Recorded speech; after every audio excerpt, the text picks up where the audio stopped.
Men are conscious that our society doesn't want to hear their pain.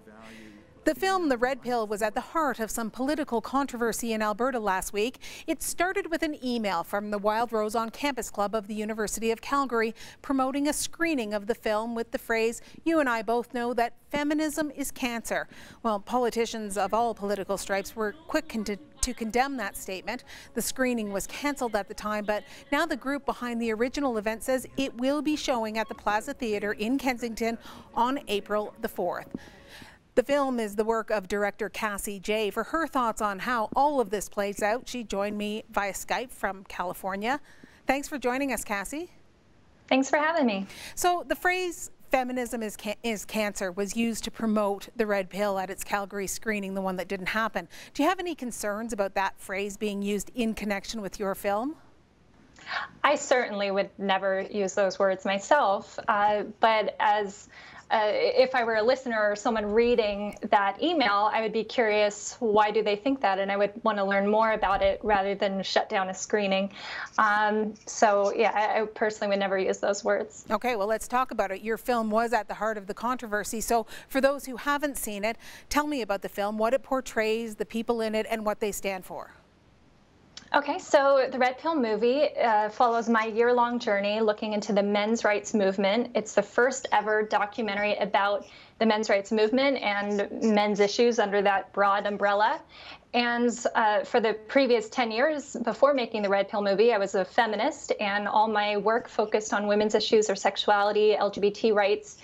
And so when I came across the online men's rights movement in March 2013, I was fascinated that there was this huge underground online movement that's never been explored before in a film, and I was curious. I wanted to know what they're about, and I thought I was going to be making a film about men who hate women that want to turn back the clock on women's rights. And as you can see in the film, if you go to watch the Red Pill movie, you'll realize it's a lot more nuanced and complicated than that. And you do explore a lot of serious men's issues, from questions around child custody, education, incarceration. Are you worried that those issues get lost in the whole debate around men's rights?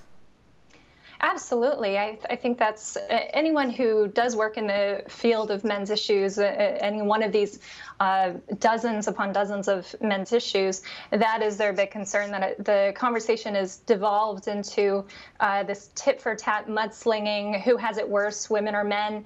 And I don't think that's what any rights movement should be about who has it worse. It should be looking at their issues and looking for solutions. Did you get the feeling at all that the men's rights activists you spoke with blame feminism for their issues? It's definitely not the thing to blame for all of their issues, but they certainly have criticisms of feminism, and largely because when they do try to organize, have men's rights meetings, they are shut down by radical feminist protesters, and that's seen in the Red Pill movie, especially in Canada. How would you like your film to advance the conversation then around men's rights?